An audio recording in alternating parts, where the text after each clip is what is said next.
What's going to happen when people actually sit down at their dinner table and they ask themselves the same question I've been asking, which is, why do I need this Bitcoin? Why? Like, if you want me to invest into some Bitcoin and think Bitcoin is going to be around in 10 years from now, tell me that it's a faster way of paying for something, right? Tell me that. Tell me it's a faster way of paying. Other than that, it's just another form of money. But the way that it's being marketed, it reminds me of like the marketing behind Beats. And anybody who's in the technology or communications or media industry, you know, right? Beats is not the best quality for sound, right? That's come on, it's not. What makes Beats great, and I own a pair of Beats, right? The one thing that makes Beats great is the marketing that they have behind it, right? And I believe that what Bitcoin is doing, right? What's their marketing, right? To get you to invest into the Bitcoin, what is the marketing? It went up another $1,000. It went up another $500 in a day. It's up to $10,000. It was at $700 last year, and now it's going to be $20,000 this morning. That's the marketing. That's the marketing to get you in. But I'm just thinking it's a little bit premature for that to be the end all of your marketing. What I'm saying is, for one, why do I really need Bitcoin? Why do you need Bitcoin? What are you guys buying online? What are you guys buying, period, that cash isn't sufficient enough, or a credit or debit or PayPal is not sufficient enough? What are you guys buying? Are you that's my thing, right? Okay, well, I didn't get in early. Okay, well, if I didn't get in early, there has to be a penalty for getting in late.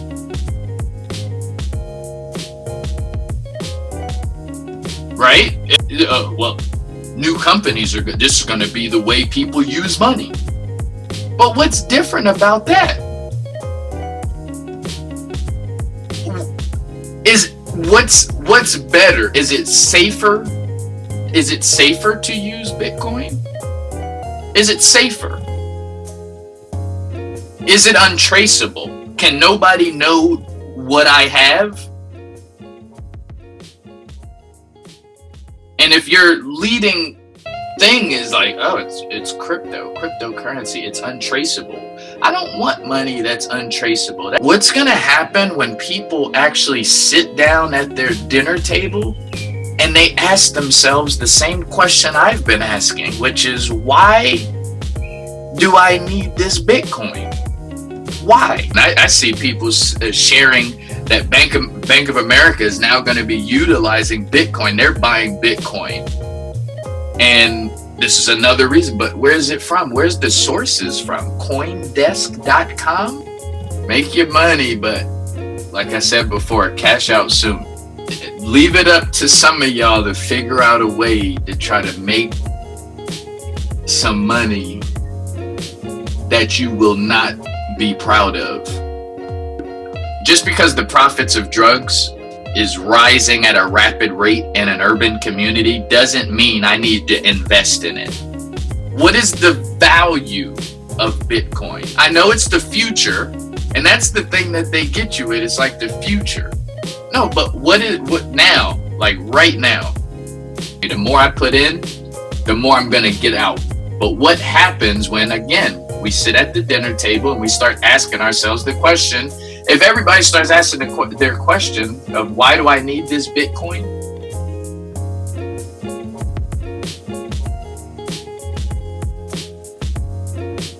What's going, you know, see, a lot of you just don't know. So let me educate you really quickly. It was the same thing that happened with our health insurance, right? And this is where my college degree and what I studied in college actually serves its purpose, right? I graduated with an economics degree. Everybody had health insurance, right? Everybody had health insurance. Very, very affordable, right?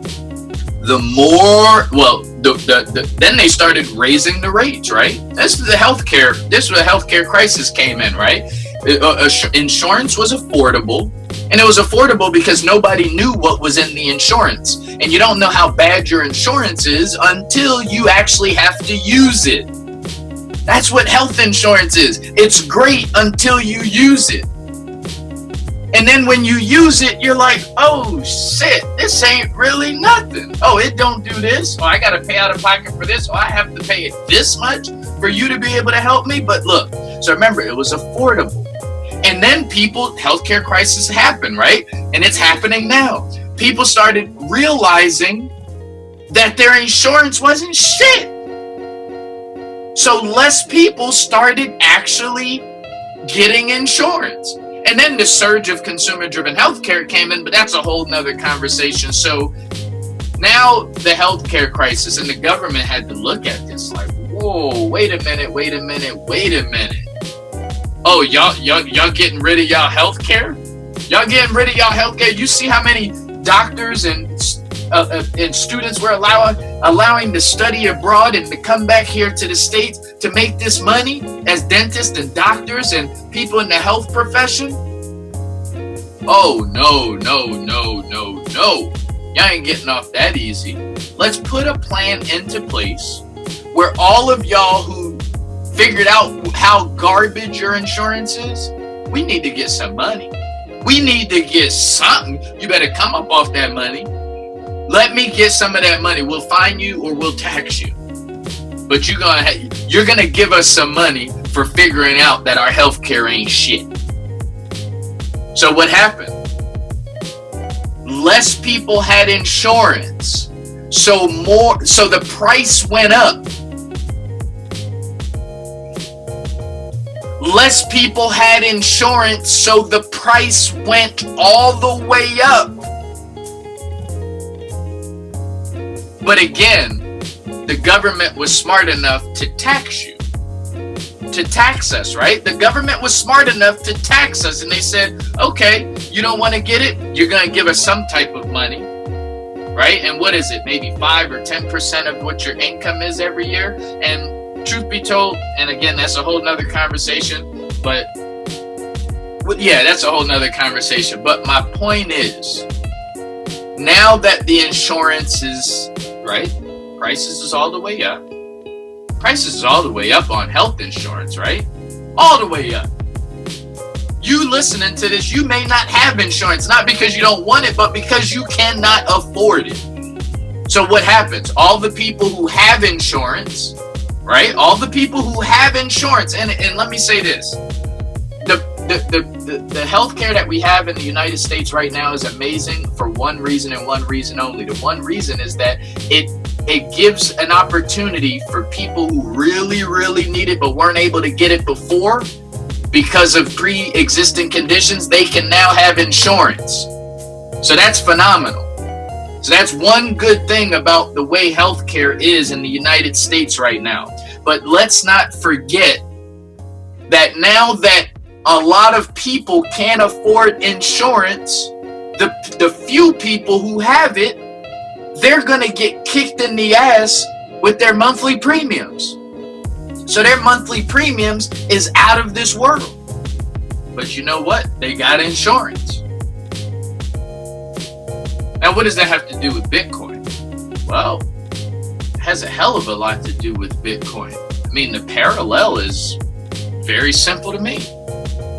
Because a lot of you keep saying that you're not gonna make money with the Bitcoin. I'm not saying, look, you are gonna make money. But what I say about the healthcare insurance, I said you didn't realize that your health insurance wasn't shit until you had to use it. What does that have to do with your Bitcoin? How long does it take? Could you pull your Bitcoin out right now? However much money you have in your Bitcoin account, can you pull it all out right now? Can you? If you can, then this conversation should be negated. This conversation is alternative facts. If you can go into your Bitcoin account right now and pull all your Bitcoin money out right now, then this conversation is an alternative facts conversation.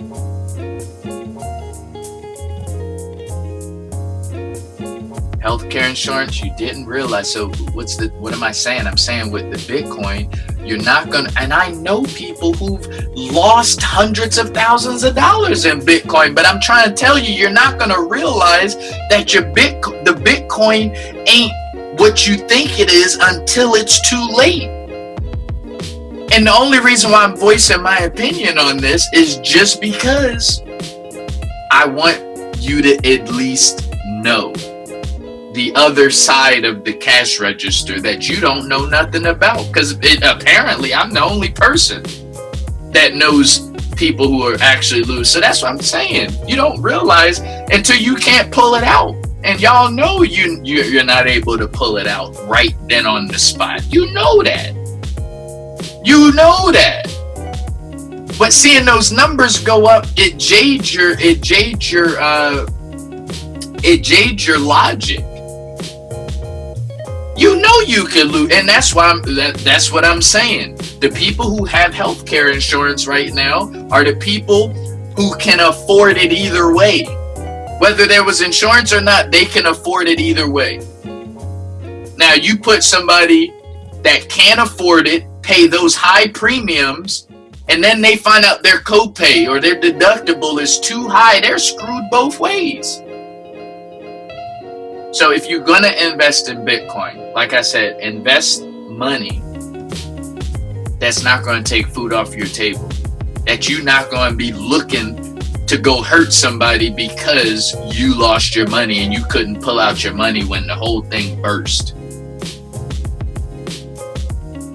Put money into Bitcoin that you'll be okay with losing if you lose it. You know, that's the mentality that I have when I go to, when I do gambling at the casino. I might take a $20 bill and put it in the slot machines, or go take $20 and put it on the Russian roulette table. Once that $20 is done, it's done. I'm cool. I don't care. I could make $500 and put it all back in, but I only lost $20 at the end of the day. Now that's still stupid because I should have cashed it out. But you see what I'm saying? It's not going to take food off the table. It's not going to take food off the table. So I'm not saying don't invest in Bitcoin. What I'm saying is, again, be smart, make your money, and cash out soon. It's only logical. All it really is at the end of the day is another form of payment. It's another form of payment. But it's not safer and it's not faster. I could go all day talking to you about these money orders. Money orders is not insured money. You lose a money order, or someone sends you a money order and you didn't get it, that money's not insured. You just lose the money. If a money order company goes out of business in between you cashing your money order, that's not insured. That's facts. Facts. That's why people, when you doing something serious, people don't want no money order. They want a cashier's check. And if you never knew that, that's why. Money orders are not insured money. And I believe the same thing is true with your cryptocurrency. And I know what they're selling the future. They're selling the future. And like I tell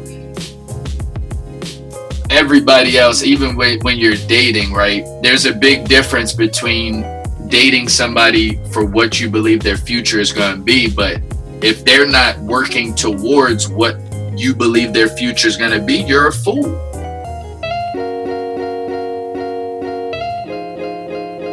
Right? You got to be taking the steps towards what the future is. Don't just sell me on what your future is. What are you doing? What's good with it right now, though? What's good with it right now? Right now, at this moment, what's good for it? Is it faster? Is it a faster form of payment? Is it a safer form of payment? I know that, and I know the percentages go up. I know you can make money. We already talked about that. But can I pull it out? How quickly can I pull it out? Is my money insured? No one wants to talk about if the money is insured, though. Is it insured, or is it like a money order? Because otherwise, we could have a money order coin.